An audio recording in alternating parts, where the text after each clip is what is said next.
Welcome into the Fantasy Football Diagnostics Podcast, where we provide you with your weekly diagnosis of everything fantasy football. Whether it's season-long leagues, dynasty, DFS, or sometimes even IDP, we got you covered all year long.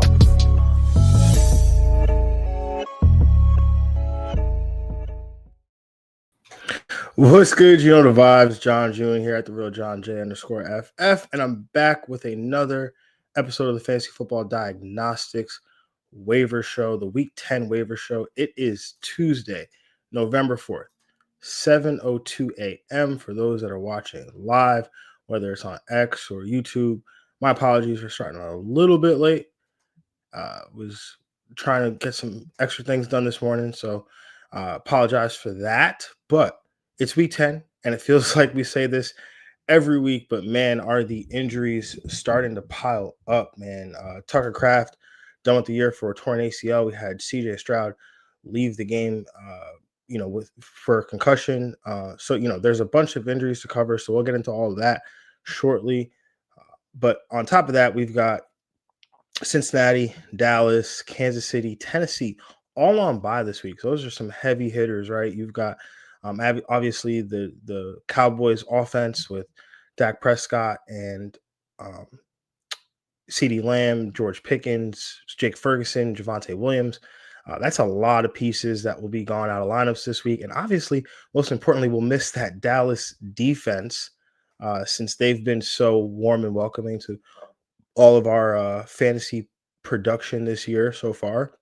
And then obviously, Patrick Mahomes, Rashee Rice, Xavier Worthy, Travis Kelce, Kareem Hunt.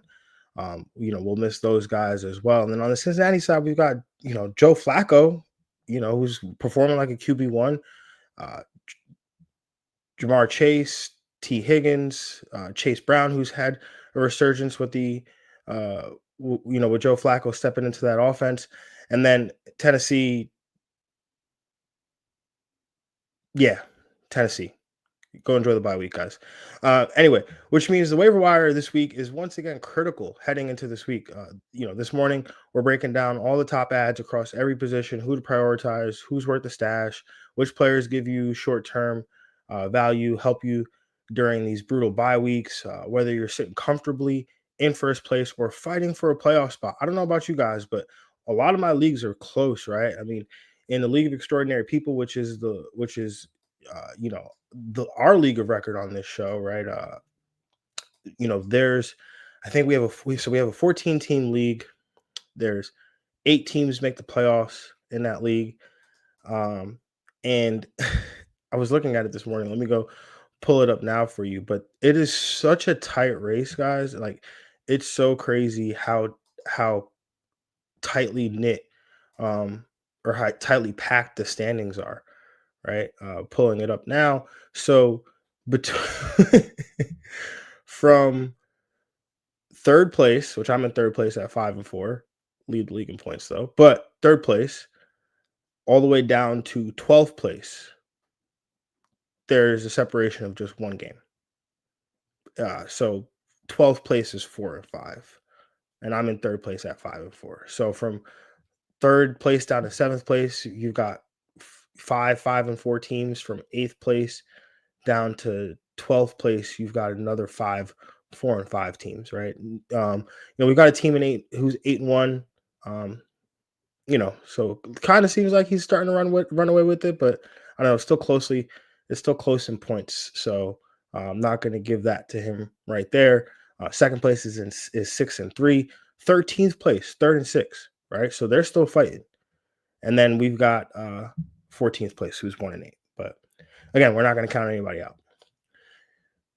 So if your leagues are tightly packed, like a lot of my leagues are, that's just one of my leagues, right? A few of them are tightly packed, somewhat similarly to that. I think that's probably the most dramatic one. But, this is the time to stay sharp, y'all. This is the time to stay aggressive on waivers, right? We can't get complacent. We got to stay locked in.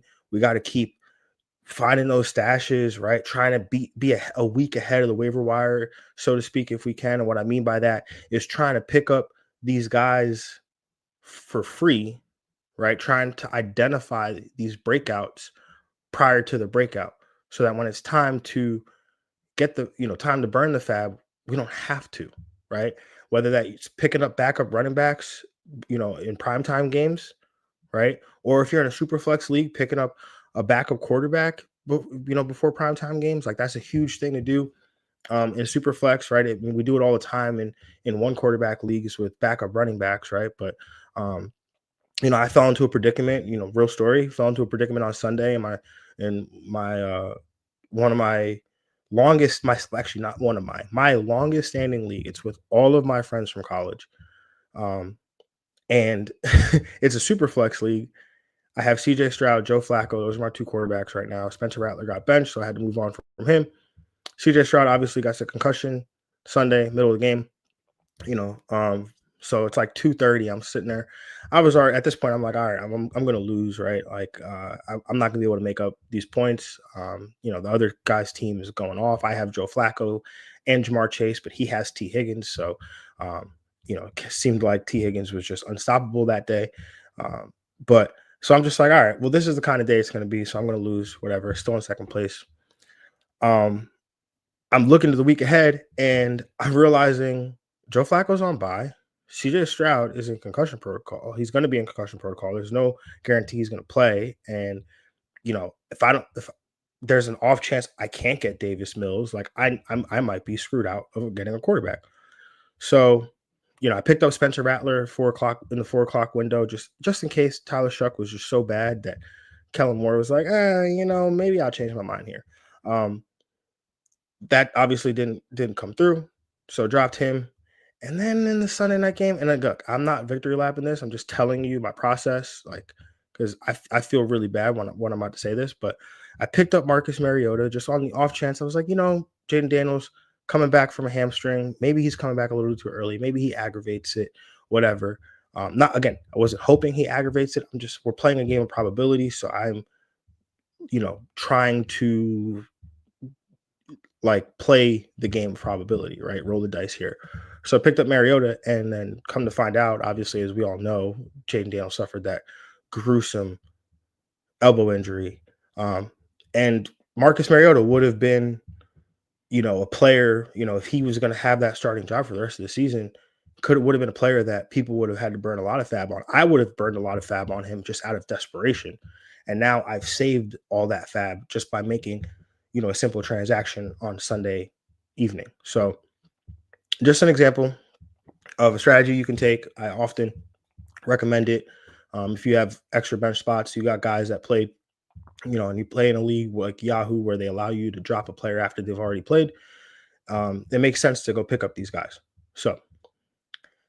Um, so again, just stay sharp, stay aggressive.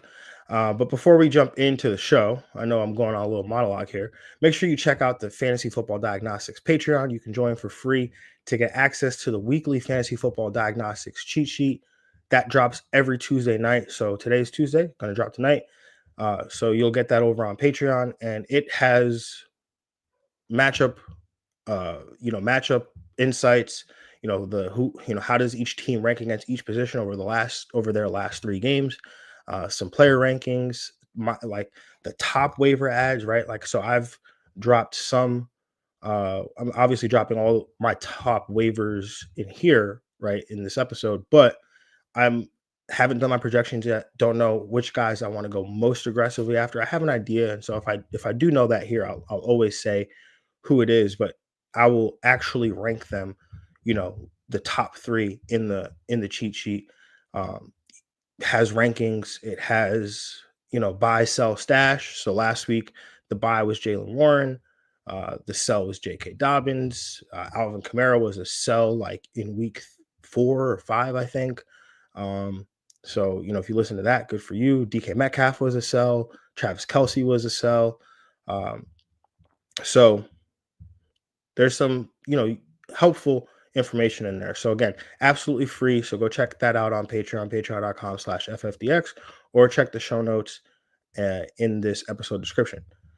Or you can become an FFDX supporter for just $1 a month. Unlock the weekly waiver wire article, which drops Monday night, expanded rankings, and our Sunday morning Q&A right before kickoff. So again, head to patreon.com/FFDX or click the link in the show notes. All right, chat. Let me know where you're tuning in from, who you're targeting on waivers this week. If you got questions, feel free to throw those in there. But the Week 10 waiver show starts now. As we always do, let's start with the injuries. We touched on, Tucker Kraft, torn ACL out for the year. We touched on Jaden Daniels, his dislocated elbow injury, non-throwing arm, so that's good. Is expected to miss some time. X-rays came back negative, so it's there's no fractures. I think right now what they're looking for is if there's any ligament damage. Right, Jaden Daniels, tough guy, tough kid. He's gonna want to play. He's one of those guys that I feel like needs to be protected from himself. Right, we saw that earlier in week 2. He suffered the knee injury in a game that was well out of hand against the Green Bay Packers. He wanted to stay in the game. He was waving off Marcus Mariota as he's trying to come on the field. He did not want to get taken out that game, and then goes on to miss 2 weeks, right? Has the hamstring injury. Now look, he came back on time. It did look like a pretty bad injury. Missed only a game, or was it 2 games? Came back, right? So, Jaden Daniels does need to be protected from himself. I think this was a problem. This was something I was concerned about for Jaden Daniels coming into last year, right? Because of the state of that Washington offensive line last year.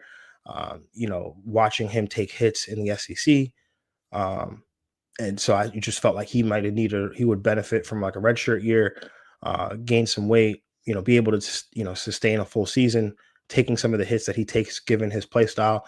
Obviously, he played phenomenal, led them to an NFC championship. So a lot of those concerns I kind of overlooked after a year, but they're coming to light now, which again, don't hear what I'm not saying. I think he's a phenomenal player. I've always thought he was a phenomenal player. He was one of my favorite quarterbacks in the draft class last year. I still obviously liked Caleb Williams quite a bit, but Jaden Daniels was like very, very, very close second for me. So don't hear what I'm not saying here. Continuing on the injuries, Green Bay wide receiver Matthew Golden suffered a shoulder injury, did not return. CJ Stroud suffered a concussion, will be in the protocol, or he is now in the protocol. Status is questionable for week 10. Some news we got Friday after I dropped the matchup show. Of course, Jacksonville wide receiver, cornerback Travis Hunter was placed on IR with a knee injury. Will miss at least 4 games. ACL seems to be intact, so no concerns there. Jacksonville wide receiver Brian Thomas Jr. suffered an ankle injury, did not return to the game. Kayshon Boutte suffered a hamstring injury, did not return. That was unfortunate, scored exactly 0 points. Aaron Jones suffered a shoulder injury, didn't return, but seems like it's an AC joint, so he could play in week 11 or week 10 rather. So, something to monitor there. Terry McLaurin, he missed Sunday's game with a quad injury, not expected to play in week 10, according to Dan Quinn. I wouldn't be surprised to start seeing Washington start shutting some of these star players down. At 3-6, if they can't hold the fort, it's possible that they, that they basically start shutting some of these guys down, getting them healthy into the offseason and ready for next year. Luke McCaffrey, he suffered a shoulder injury, did not return to the game. So quite unfortunate there. All right, let's move into quarterbacks as we often do in this segment. Starting with, I hope this is the last time I have to talk about this guy. New York Giants quarterback Jackson Dart, available in 32% of Yahoo leagues, had another big outing, 4th straight game with a rushing touchdown, has scored at least 19 fantasy points in 5 of 6 starts this season, now set to face off against the Chicago defense, allowing the 8th most fantasy points to opposing quarterbacks over their last 3 games. Guys, Jackson Dart needs to be rostered. Look, you might have a Lamar Jackson, you might have Patrick Mahomes, you might have Daniel Jones, like Josh Allen, whoever it may be. I think Jackson Dart needs to be rostered in 12-team leagues. Even if you got to hold a second quarterback, just so that you don't have to, worry about facing him, right? One of your opponents having him. Now he does have a bye coming up. I believe that's in week 12, if I'm not mistaken. But there's still some value here with a quarterback like this that can use his legs and make plays. And Cam Scatterboo injured, right? I think the goal line opportunities are going to continue to come for Jackson Dart. Like, I mean, Tyrone Tracy also suffered an injury. Not sure what it is. We didn't see what it was. Not being reported as of right now, but he did limp off the field. So they're suffering some injuries in the backfield. So Jackson Dart is going to fall into these opportunities where he's just going to be a weapon around the goal line. Tip, my boy Tip Major, yo, what up? Week 10. Wow. Yes, sir. Right. This thing is flying by. Tip, appreciate the love. So yeah, Jackson Dart's got to be rostered, man. Moving on to the next quarterback on this list, from one New York quarterback to a former New York quarterback, Sam Darnold, available in 50% of Yahoo leagues. Now, Darnold has scored 15.8 fantasy points or more in 6 of 8 starts to the season, coming off his second best game of the season fantasy wise, right? With his fourth touchdown game of the season. Arizona, not the best matchup, right? But they're not one that I want to shy away from either. So I think Darnold is obviously, the way he's playing right now, he like we have to consider him in lineups. Like he's playing so well right now, seeing the field so well. Obviously, we know him the connection he has with JSN, but I just feel like I've never seen him so comfortable in an offense, right? And like not even like you could even compare that to Minnesota, right? The Minnesota when he was in Minnesota last year, he looked great, but there were still times where you could tell that he might have reverted back to some of the old, gunslinger mentality, throwing the ball, forcing the ball into coverage. Like right now, he's just taking what the defense gives him. And it's honestly awesome to see out of Sam Darnold, playing so well. So, obviously he's not running. He's mobile, but he's not a runner, if that makes sense, right? So, there's always that reliance on touchdown passes and big passing plays, but in an offense like this that feels like it's predicated to get the ball to JSN as often as possible and deep down the field. I think it's worth taking a shot here on Darnold rest of the season. Moving on to the next quarterback on this list, let's talk Washington quarterback Marcus Mariota, available in 95% of Yahoo leagues. With Jaden Daniels suffering his injury, Marcus Mariota shows, he steps in here as a QB2 with some QB1 upside because of his rushing upside, of course. And then he's got a Detroit defense coming up as well as a Miami defense coming up on deck, assuming that Jaden Daniels misses these next 2 games. These are both plus matchups. The Miami one doesn't look so great on paper, right? When I look at the fantasy points allowed by opponents or by defenses over the last 3 games, Miami comes in at 31st in that regard. However, Miami is just a bad defense, right? They're what we call a run funnel. You can run on Miami so effectively that there's no reason for you to even force a passing game, right? So when you consider that, like, I'm okay putting Mariota out there, especially given how bad Miami is against the run and Mariota's ability to run the ball. I think that's going to be beneficial in these next 2 matchups for sure. Now, it's going to get a little uncomfortable for these next 2. So bear with me. Starting with Atlanta quarterback Michael Penix, available in 81% of Yahoo leagues, had his best road game of his career, right? Remember, we've been talking about the road and home splits with Mariota, or not Mariota, Michael Penix. Sorry, my apologies. But he's on the road again here, right? Had 3 touchdown passes on the road against a tough New England defense. He's on the road now, but this time it's in Germany. So maybe we take a shot on him here against an Indianapolis defense that's allowed the 13th most fantasy points to opposing quarterbacks over their last 3 games. Moving on to the next matchup, or the next quarterback on this list, let's talk New York Jets quarterback Justin Fields, available in 55% of Yahoo leagues.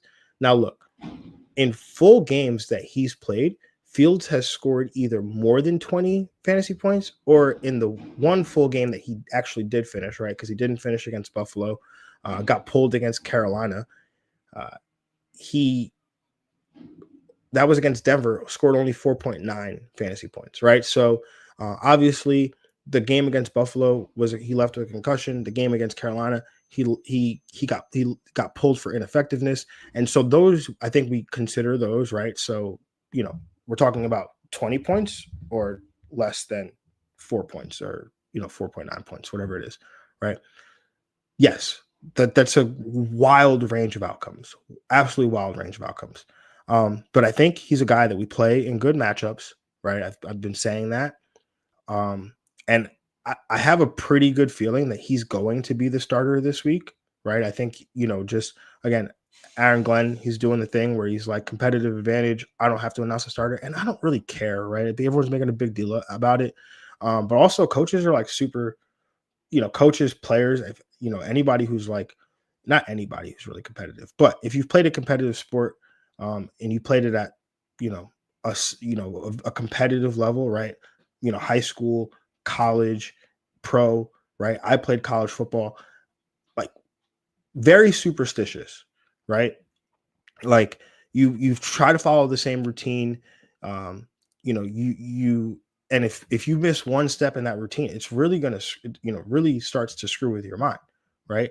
And I'm not saying that he's doing this, for because it makes him feel better. But what I am saying is they won. He did this last time and they won. So you're really gonna expect him to not do it again. And then my problem is like everyone's like, oh well, he acts like it actually has a competitive advantage. What's he doing? It's such a joke. But then it worked last week. And obviously, I don't know what everyone's gonna say. Well, the Bengals just sucked. They did not prepare for Justin Fields. And they're like, well, go ask them. Did they prepare differently for Justin Fields versus Tyrod Taylor? I don't know. Anyway, besides the point, I think he starts. They were trying out a bunch of quarterbacks during the bye week, which to me signaled that Tyrod would miss some time and lessen the likelihood that he's pulled mid-game. However, it seems like Tyrod's going to practice this week, so I think there's less concerns there. But if there are health concerns with Tyrod, that means that there's less of a likelihood of him being benched mid-game, which then means that in these plus matchups, we still get an opportunity for, yes, garbage time, right? And I'm not saying that that's all we need to be reliant on, but I think there were some other things Justin Fields was dealing with the health of his knee.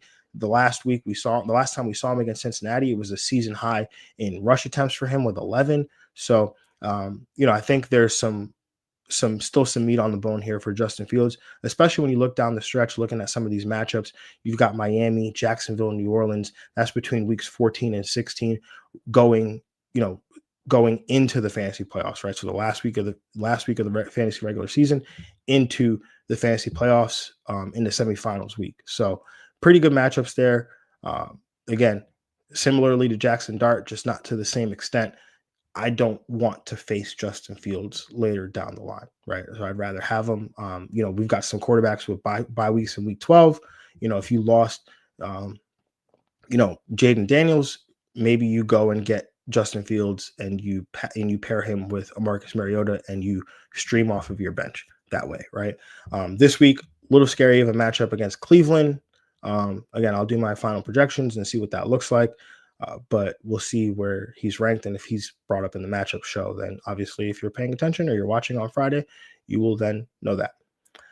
All right, let's move on to the next position. And we'll start with running backs. And I'm going to just say his name because I have to. Kyle Monungai, available in 29% of Yahoo leagues. And the reason I say I have to say his name and I wasn't going to initially is because people would be like, well, you didn't bring up Kyle Monungai. What kind of fantasy guy are you? Right? Yes, completely understand. Kyle Monungai needs to be here. But he's rostered in he's rostered in more than 70% of leagues. Right? I think when I checked over the weekend, it was the reverse. He was rostered in like 20-something% of leagues.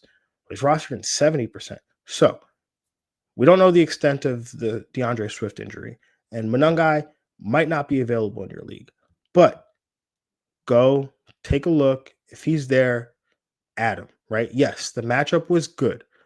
The utilization, though, was that much better. 83.9% running back rush share, a 14% target share. Those are both top 8 numbers at the running back position in week 9. So, yes, again, matchup, good, utilization, great. So, shout out to Don Bosco Prep alum, fellow Don Bosco Prep alum, Kyle Monungai, for balling out in a big day in week 9. All right, moving on. Mr. Payne, Major Payne. Oh, that's a good one. Major Payne, Terrell Jennings of the New England Patriots, available in 99% of Yahoo leagues. I call him Major Payne because all the Travion Henderson truthers, I don't really consider myself a Travion Henderson truther. I guess I have to, just based on where I was drafting him, how many shares of him I have, all so on and so forth. But so Ramondre Stevenson was out on Sunday. We expected, Henderson to get some run in the Patriots backfield. But if you listen to the matchup show, you follow me on X at the real Jon Jeune _FF, then I was prepared to see Jennings get some usage and hurt those of us that are,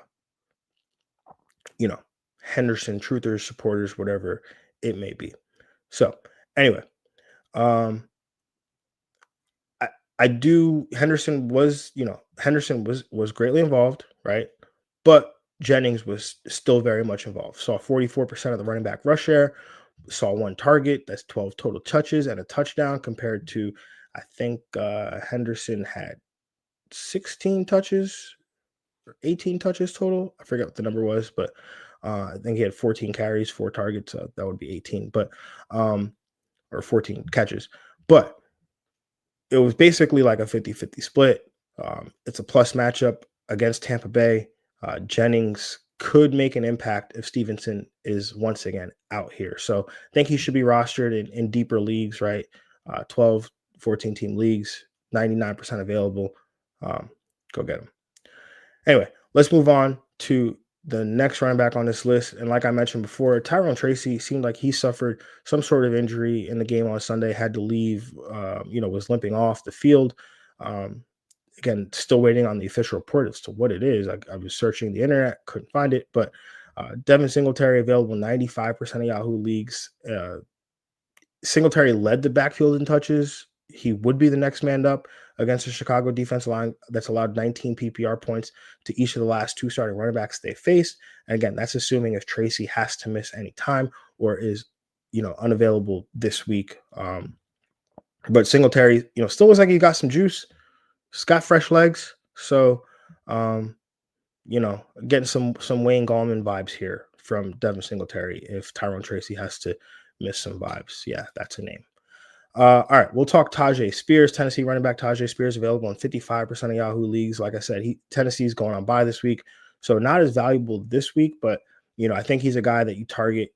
If you haven't rostered him already, you can target him out of the bye. I think you can view him as an RB3 rest of season.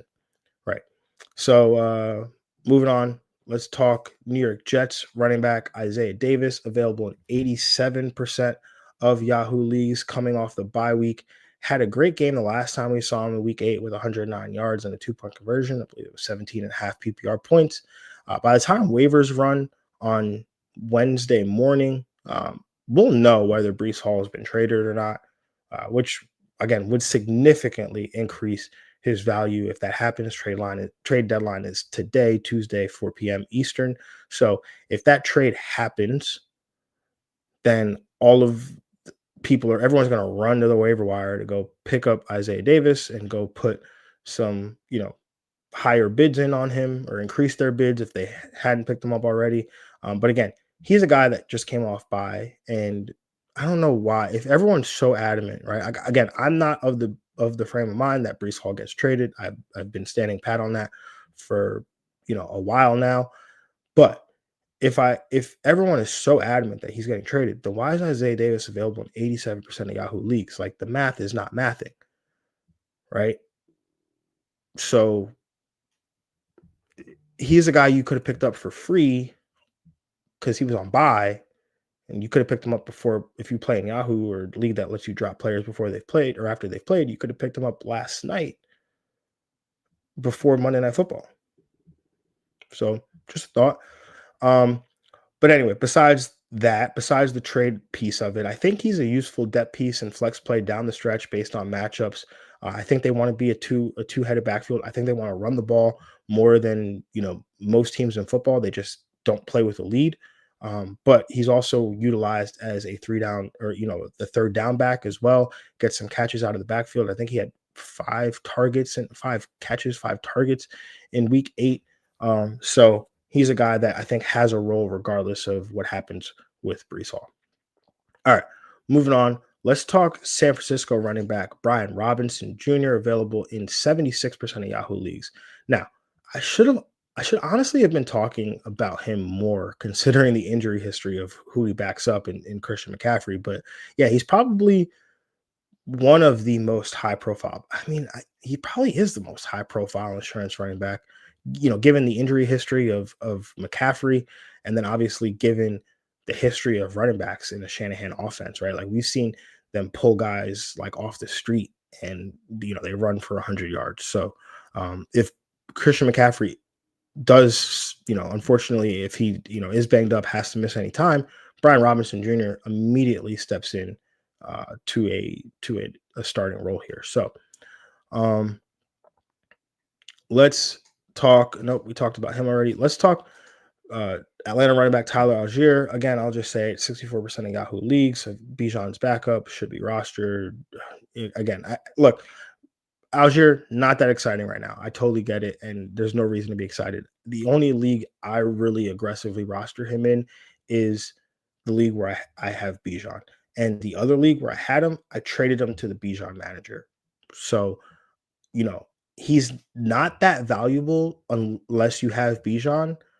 But again, if you are sitting there, the Falcons play 9:30 in the morning on Sunday, right? Because they play in Germany. Maybe you pick up Algier, or not Friday morning. Did I say Friday morning? I meant Sunday morning. Maybe you pick up Algier, right? See what happens in that game. Everybody's healthy. You drop him, right? Like he can be one of those guys that just yo-yos back and forth off of your roster to the waiver wire, right? Like nobody's going to roster him. That's fine. You don't want to roster him. That's fine. But if you can pick him up, hold him after the game's played, everyone's healthy, drop him, right? Like that's completely okay. I just want you to, if you're listening, you're watching, I just want you to be aware that, hey, it's cuffing season. It's getting cold out. Maybe you might want to hold on to some of these insurance policy running backs. All right, let's talk Blake Corum, available in 91% of Yahoo leagues. He benefited from some positive game script, which led to a season-high 13 carries for a season-high 58 rushing yards. But just a reminder that he should be rostered in the event that Kyren Williams were ever to miss some time, right? We would wish that some of these handcuff or insurance policy running backs had a little bit more standalone value. Totally get it. Not all of them are going to have that. But if Blake Corum or if Kyren Williams does miss time, Blake Corum steps into an RB1 role, right? Like I'm not even going to go the RB2 or some RB1 upside. Like I'm pretty sure he's an RB1 rest of season, just given the offense, right, and the environment. So, again, should be rostered. He's another guy you can yo-yo, right? Like Rams usually play in the 4:00 window. You can pick up Tyler Algier for 9:30, drop him for 12, pick up like I don't know Isaiah Davis at 1:00, drop him if Brees leaves that game unscathed, or whatever. Pick up Blake Corum, drop him, right? And then you just keep doing this thing, right? Because essentially you're going to land on a lottery. Eventually, you'll land on a lottery ticket. Just the nature of the beast in the game that we play. So, LA Chargers running back Jarrett Patterson, available in 100% of Yahoo leagues. He split the workload with Kamani Vidal, seeing 42.9% of the running back rush share for 44 yards on 9 carries. I don't think he eats into Vidal's work entirely, but could have an increased role moving forward with Hassan Haskins being placed on the injured reserve. Maybe they want to do a little bit more two backs. A little bit of a committee, keep the backs fresh. So Jarrett Patterson, could have some opportunities that way. So just a name to monitor. a guy to keep on the radar. Was going to talk Jaden Blue, but he was inactive yesterday, so literally no point. Emmanuel Wilson available in 95% of Yahoo leagues. Again, it's cuffing season. Start stashing those insurance policy running backs in high value roles. If you have the roster spots and in an offense like Green Bay, if Jacobs were to miss time, would be an immediate RB2. So next up, Philadelphia running back Tank Bigsby available in 73% of Yahoo leagues. I know that says 83, but it's actually 73 of Yahoo leagues. Available in 73% of Yahoo leagues. Seems to be the running back to roster behind Saquon Barkley. Obviously, Barkley had the groin injury. Don't really know what the status is.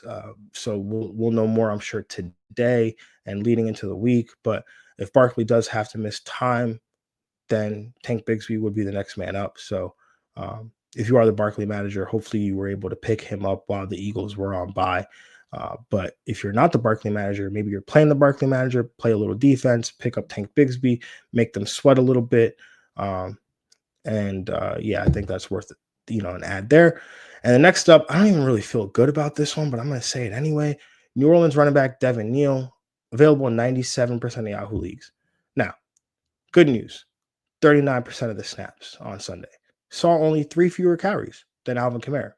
The bad news, only saw 3 carries. So we know that Kamara is banged up.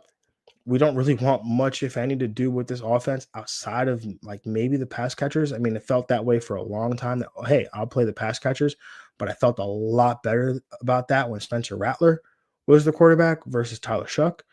But again, he could provide some value down the stretch if Kamara is limited by his injuries in any way. So something to note there. All right, let's move on to the wide receiver position. Running back was, I don't know, felt like it was nasty, but let's move on to wide receiver. And let's talk Indianapolis wide receiver, Alec Pierce, available in 74% of Yahoo leagues. Another week, another mention of Alec Pierce in this spot.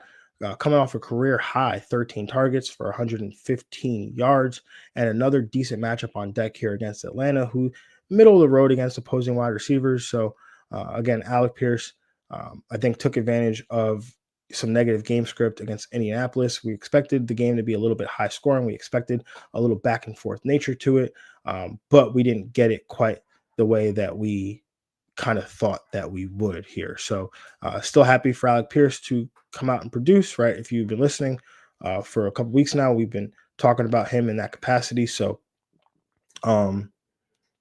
definitely, happy to see him come out in a big way there. So let's move on to the next Indianapolis receiver. Let's talk Indianapolis receiver Josh Downs, available in 45% of Yahoo leagues. 45% of Yahoo leagues. He has now scored a touchdown in 3 straight games with double-digit PPR points in 4 straight games. Doesn't play as much as Alec Pierce, but is targeted, a high rate when he is on the field, right? So he only plays in 3 wide receiver sets, primarily in the slot. So again, Alec Pierce gets a lot more run than him, but when Josh Downs is on the field, he's getting those targets here from Daniel Jones. So definitely a guy to look to if you need some help at the receiver position. You're looking for a flex play. All right, let's move on to Jacksonville wide receiver Parker Washington, available in 82% of Yahoo leagues. Now, with Travis Hunter out, Washington was expected to see more usage, but then with Brian Thomas injured as well, that led to even more increased usage for Washington, as he led all Jacksonville wide receivers in snaps, routes, and led the team in targets with 9. So Parker Washington, interesting player. So he's going to have some opportunities going forward, especially with these injuries. I think, PPR leagues, he's definitely a guy worth a look. Moving on, let's talk New England wide receiver Demario Douglas, available 96% of Yahoo leagues. Look, Douglas scored 20 PPR points on Sunday, 100 receiving yards, 4 catches. He only ran 13 routes, though. Or, put that in perspective, 37% of the team routes. But in the game here against Tampa Bay, that could be a bit high scoring. Douglas could find himself a bit more involved in the offense. So, especially with Butte out, there might be some more targets to go around. Again, like I said, high scoring game. I think this game has a 48.5 point total as of yesterday when I checked it. So, there's some opportunities here for Demario Douglas to be involved in a high scoring game here. Um, Moving on to the next, we'll just cover the next New England wide receiver right now. Available in Mac Hollins, available in 100% of Yahoo leagues. Hollins actually played more snaps, ran more routes than Douglas. And with Butte, again, don't exactly know his prognosis, but I think, what we've seen from most guys that suffer hamstring injuries, they typically, like in-game hamstring injuries, they typically miss at least the next game. I mean, unless you're a Emeka Ibuka, and then you're superhuman, and the extra day actually gives you some time to go out there. But I'm expecting Butte to miss this game this week, and so Hollins would be the next up to take the role that Butte plays, like as a primary outside receiver, while Demario Douglas continues to work the slot there. Again, played more snaps, ran more routes, so he'll be on the field quite a bit. So I know a lot of people are going to run the waiver wire for Demario Douglas, and I think that makes sense, right? We've seen Demario Douglas um, be a good player, useful player in this league for a while. And, Josh McDaniels, good offensive play caller. Drake May playing very well. You got a game potentially high scoring here. So Demario Douglas, like, it's easy to connect those dots, especially coming off 20 PPR points. But if you are in a deep league or you are looking for a shot in the dark, right? Mac Hollins, I think, does make some sense, right? Some sense. Now, our guy here, Troy Franklin, Denver wide receiver Troy Franklin, available in 52% of Yahoo leagues. Like, so look, Troy Franklin, we've been on him, right, for weeks now. Weeks, going back to, I think, even when they played the Jets, like well before that, right? Because we've been talking about these matchups that he had coming up, right? Specifically Dallas and the Giants and the Jets, which that one didn't really come to fruition, but the Giants and Dallas definitely did. And given this matchup, we didn't really want to play him, right? Wasn't really excited to play him in any capacity, but he had 8.3 PPR points on 10 targets. Still pretty solid given the situation. Has now has 28 targets over his last 3 games. But as I mentioned weeks ago with Franklin, this is like this matchup here is what we were looking towards, right? It was the Jets, it was the Giants, it was Dallas, and it was this one against Las Vegas, right? So this is to complete that run of really, really solid matchups. And then as you look even further into the future, it continues to get better here for him weeks 13 through 16 with a bunch of plus matchups. I mean, I can, go through the list, but pretty sure he's got Las Vegas again. He's got Washington, Las Vegas, Green Bay, Jacksonville. That's a sandwich between, obviously he's got this matchup against Las Vegas, but then he's got Kansas City and a bye. But that stretch of like 4 really, really nice matchups for Troy Franklin, like he's a guy, I get it. People are going to try to drop him after the bye week. Like I'm trying to hold on to Troy Franklin if I can, like basically until like week 17. And even week 17, I might consider playing him, just given that they're playing the Chiefs, could potentially be high scoring. It's championship week, so on and so forth. But yeah, I think I might hold Troy Franklin rest of season. So definitely a guy that if you've been listening, I've been high on, for a while now, but the matchups I think get even better going forward. All right, moving on. Let's talk New York Giants wide receiver Darius Slayton, available in 65% of Yahoo leagues. Scored double-digit PPR points in Week 9 after almost having a big Week 8. Had the big play called back. I didn't talk about him last week, because I don't. Who the Giants just played San Francisco. I wasn't really in love with that matchup per se, but did come through double-digit PPR points, and now has played 89% of the snaps and was in on over 30 or over 90% of the routes. And in a Giants offense that is searching for weapons, Slayton is in play, especially against the Chicago defense on deck that's allowing the second most PPR points to the wide receiver position over their last 3 games. Next up, let's talk Green Bay wide receiver Christian Watson, available in 72% of Yahoo leagues. Another week and another bomb from Jordan Love to Christian Watson. Watson had 6 catches for 143 receiving yards the last 2 weeks in his return from his knee injury. Both his snaps and routes were up this week from the week prior. And with Matthew Golden suffering a shoulder injury, along with Tucker Kraft suffering his knee injury, there could be even more opportunities here for Watson moving forward. Going on to the next matchup, let's talk Seattle wide receiver, or the next wide receiver on this list. Let's talk Seattle wide receiver Torrey Horton. And this is more of like a deep league stash kind of thing, right? So Horton had 2 touchdowns on Sunday, but only saw 4 targets for 48 receiving yards. Now, Cooper Kupp was out, which led to the increased playing time and usage for Horton. But I think he's worth the stash in deeper leagues based on the health of Kupp, as well as, what if he's just earned more playing time? For a guy with 5 touchdowns on 13 career receptions, I mean, that's pretty good right there. Guy just keeps making plays. His offensive coordinator in the summer compared him to a rookie Justin Jefferson. So that's high praise. Obviously, I think that's a little hyperbole. Who knows? I mean, if he was Justin Jefferson, I feel like he'd be out there, catching the ball, getting 1,500 yards like Justin Jefferson did. But besides the point, Torrey Horton, very good player. I like the offense. I like the quarterback. So there's opportunities here. I think for more weeks like this, if they can get him on the field, obviously at the expense of Cooper Kupp, I would think. But we'll have to see how that progresses. But again, I think he's a guy you can stash and see if the role just grows. All right. Next up, let's move on to tight ends, and let's talk Cleveland tight end Harold Fannin Jr., available in 57% of Yahoo leagues. Fannin had 8 targets and a touchdown the last time we saw him prior to the bye week, has now scored double-digit PPR points in 3 of his last 4 games, and now gets a New York Jets defense that's middle of the pack against the tight end position. It seems like ever since I called Harold Fannin mid or, a floor play, he's, double-digit PPR points 3 of his last 4 games. So, yeah. Naturally, that's how that goes. Next up, New Orleans tight end Jon Johnson, available in 65% of Yahoo leagues. Look, the Undertaker meme continues for Johnson after his 3rd straight double-digit PPR outing.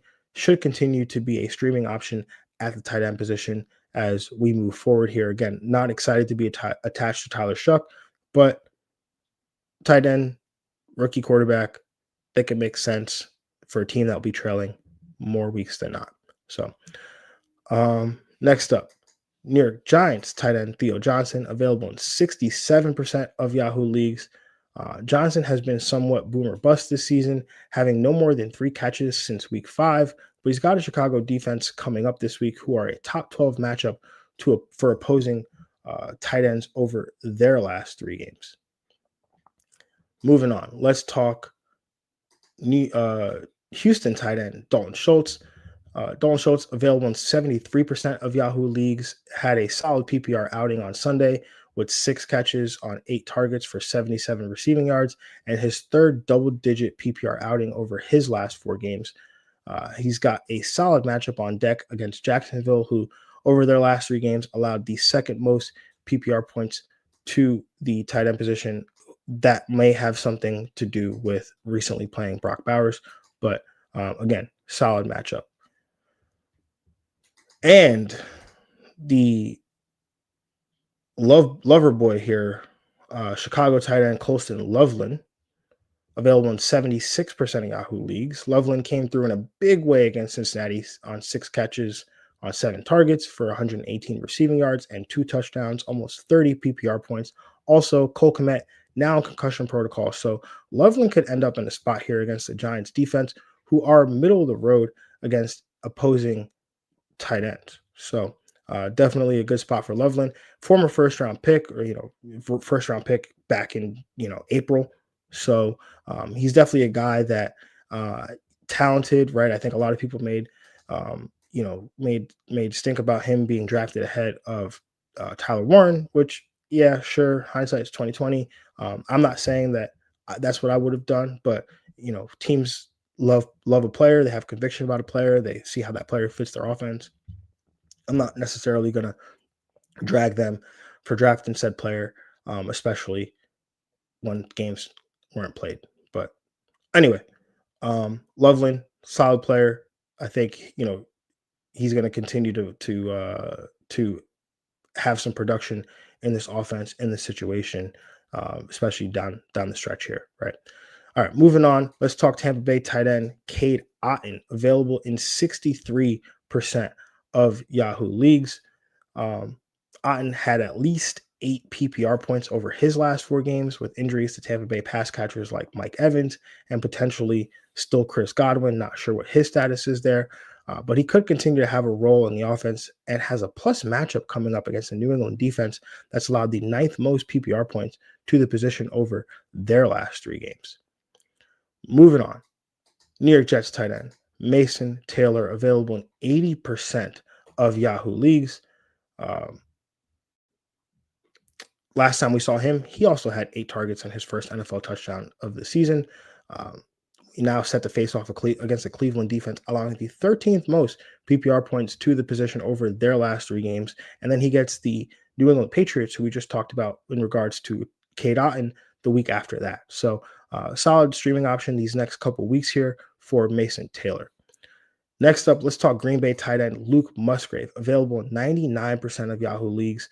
With the injury to Kraft, Musgrave would immediately slot in as the top tight end for the Green Bay Packers. Immediately saw involvement in the offense with the departure of Kraft, seeing all 3 of his 3 targets in the fourth quarter after the injury to Kraft. So he would step in here and, obviously provide some value in an offense that, again, a good one that we want to attach ourselves to with a good quarterback in Jordan Love. So, and then a bonus one here for you.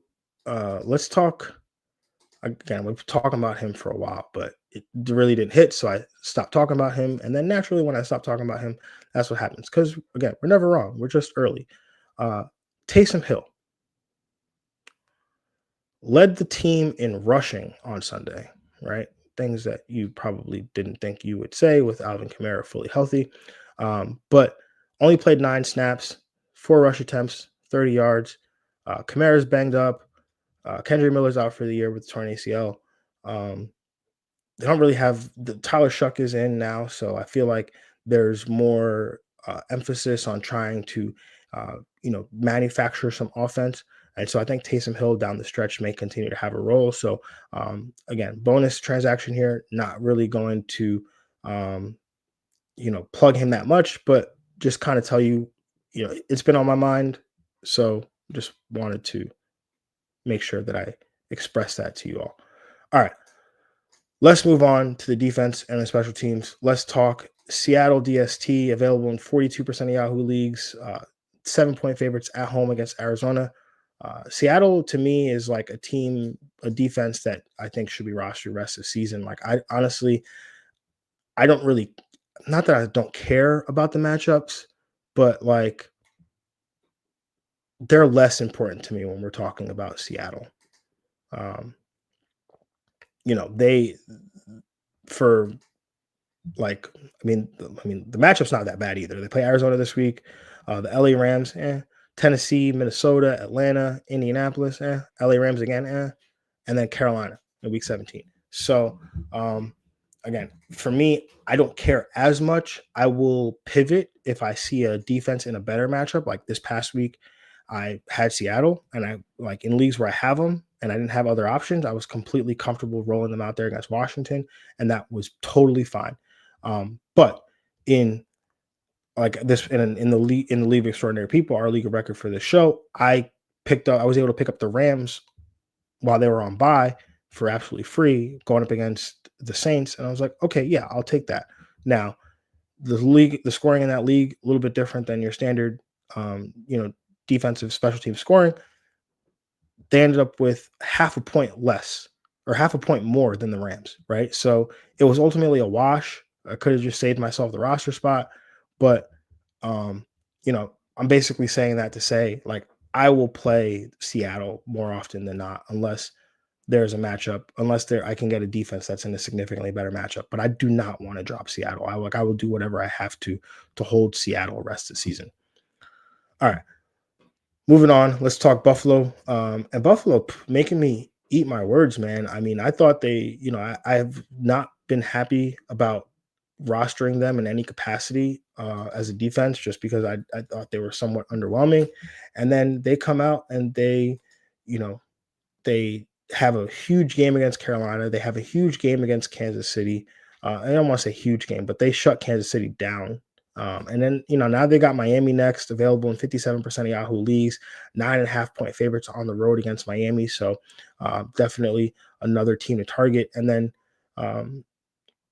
their schedule not particularly like great, but also not scary, right? Like Houston, Pittsburgh, Cincinnati, New England, Cleveland, Philadelphia. So those are all games where it's like I could see myself playing them if I have to, depending on what the spreads look like. But um, definitely can play them this week against Miami. Next up, New York Jets defense, available in 92% of Yahoo leagues. They are 1.5-point favorites at home against Cleveland and Dylan Gabriel. So, yeah, take that for what you will. Also, we have the Cleveland DST, available in 68% of Yahoo leagues, 1.5-point road dogs against the New York Jets. So, Justin Fields has a propensity to take some sacks. Myles Garrett. Yeah, Myles Garrett. Moving on, let's talk Tampa Bay defense, special teams. They're 2.5-point favorites at home against New England. Again, Tampa Bay, like it's a somewhat of a rough week for defensive special teams, right? I think obviously Seattle, Buffalo, they're like the largest favorites. So then after that, you're doing some digging for some of the closer matchups, looking for defenses that are at home that are slightly favored. So Tampa Bay fits that bill, 2.5-point favorites at home against New England. That game could be high scoring, but as we often see, with some of these high scoring games, there's also like some defensive touchdowns that are a part of that, some interceptions that are a part of that, sacks, fumbles that are a part of that. So, there's some opportunities here for some good things to happen for the Tampa Bay defense. Next up, Chicago DST, available in 48% of Yahoo leagues. They are 3.5-point favorites at home against the New York Giants. Again, like I said, we're looking for these defenses that are favored at home, even as slight favorites, if not the large favorites like we see with Seattle and Buffalo.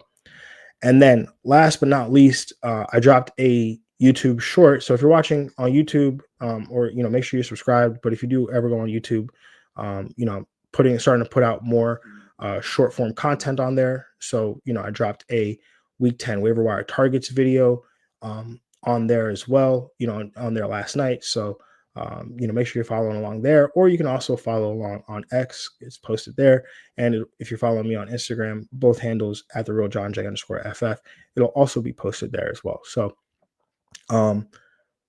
Carolina DST, they are probably my favorite ad of the week. And don't hear what I'm not saying, right? Like if I have my number one choice, Seattle for sure. Second, Buffalo for sure. But Carolina, 97% of Yahoo leagues they're available in, right? 5.5-point favorites at home against New Orleans. Just had a good game against Green Bay. My former co-host Greg Penniman, who is in the league with certain people, he made a transaction on Sunday that really had me. I was like, what is he doing? And he picked up the Carolina defense. And I didn't even do any more digging. I was like, is he play? I wasn't like, is he playing them? It was just kind of like, why did you pick up the Carolina defense? And then when I'm sitting here prepping for the show, I'm like, oh, he picked them up for next week and honestly, he could have played them because in our league they scored 16 points, over Jacksonville, which was which was who he started. But yeah, they're a solid play. This coming week against, again, at home, 5.5 point favorites against New Orleans. Don't think it gets much better than that. So 97% available. So yeah, they're probably my favorite target there. All right, y'all. That was the last transaction. It felt like a long waiver show, but I appreciate y'all for sticking with me for the full hour, and appreciate y'all for vibing with me as always. I was getting ready for the show this morning. I was just thinking, like, I really do appreciate the opportunity to be able to sit here and talk fantasy football with you guys. And like, I don't do this for, um, you know, I don't make a living off of this. Like, this isn't a full-time job for me. This is something I do because I'm passionate about fantasy football. I'm passionate about helping people, and this is a way for me to intersect two of the things that I'm most passionate about. Right. So I appreciate everyone that comes in and listens and watches live, and comments or shares or subscribes. Really do appreciate it. I think when I first started doing this a while ago, I was always told, like, you do it like whether two people are watching or 2 million people are watching. And there were times where there was just like two people watching, right? So but it's grown, it's ebbed, it's flowed. And so I'm appreciative of the journey, and everything that's come with it. The connections I've made in the community, all the people I've met, opportunities I've had to um, you know be on Sirius XM, or be on other podcasts like the Football Guys with Bob Harris, or write articles for Fantasy Pros, or different things like that, right? So I appreciate everybody that supported throughout my journey. Just keep supporting. I appreciate that. Um, but yeah, sorry to get sentimental on out there, but I just needed to share that with the people. But that's going to wrap the week 10 waiver show, y'all. At this point of the season, again, it's all about depth, opportunity, timing. The moves you make this week could be the difference between sneaking into the playoffs or watching from the sidelines. So stay active, keep grinding, don't get complacent. If you got value out of this episode here today, make sure you hit that like button. Make sure you subscribe to the YouTube channel. Turn on those notifications so you don't miss the week 10 matchup show later this week. And also, don't forget, you can get the FFDX cheat sheet completely free at patreon.com/FFDX. You can also subscribe to the FFDX supporter tier for just $1 a month, which gets you the weekly waiver wire article, my expanded rankings, and access to the Sunday Q&A that kicks off at 12 p.m. Eastern. So for $1 a month, I think it's the best value in the industry.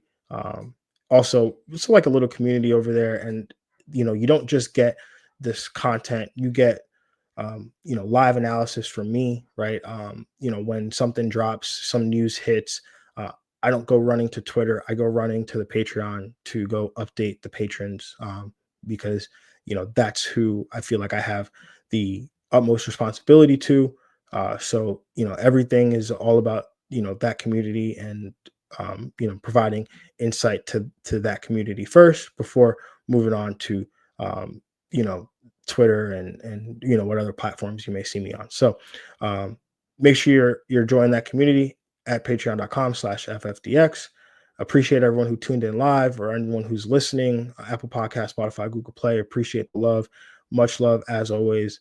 Good luck on waivers this week, and let's get those wins. I'll catch y'all next time.